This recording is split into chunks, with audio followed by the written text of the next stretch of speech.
Today on Katie's Corner, we have Dr. Milleman, the Superintendent of Lebanon School Corporation. Thank you for joining us. My pleasure. Today, we're going to get down to the nitty-gritty.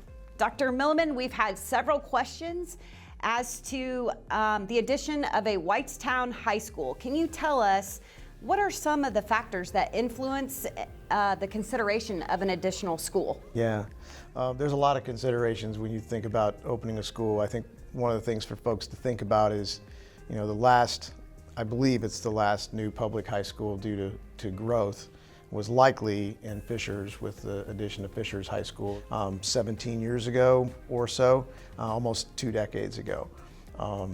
That was in anticipation of approximately 7,000 high school students in that school district.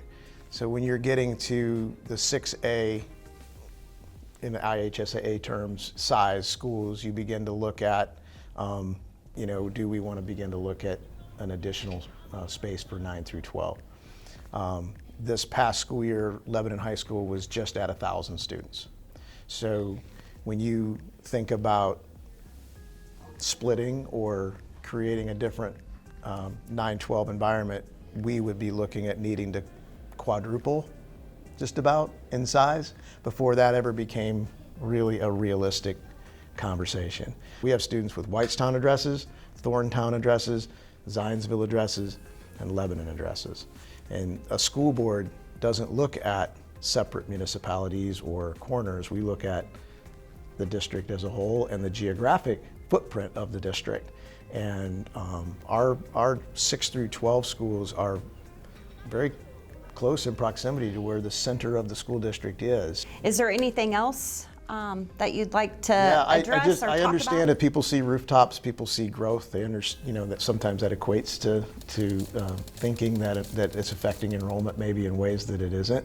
We obviously want to be sensitive to that, but certainly under the current way that schools are financed through the state of Indiana, and that is really 100% controlled by the state of Indiana.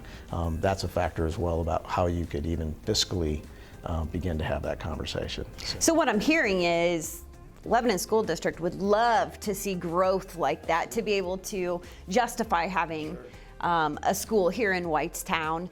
Be a fun problem to solve. Absolutely, but right now it's not physically responsible to do something like that, and the state would not support that. Right, there would just be no way for us to be able to support 2 sets of programs, and even just the extracurricular cost alone would be cost prohibitive to be able to sustain, 2 9 through 12 programs. That's not just, the funding just wouldn't be there. Well, thank you for spending some time with us today. You're welcome. We appreciate answering the tough question for us. My pleasure. And join us next time on Katie's Corner.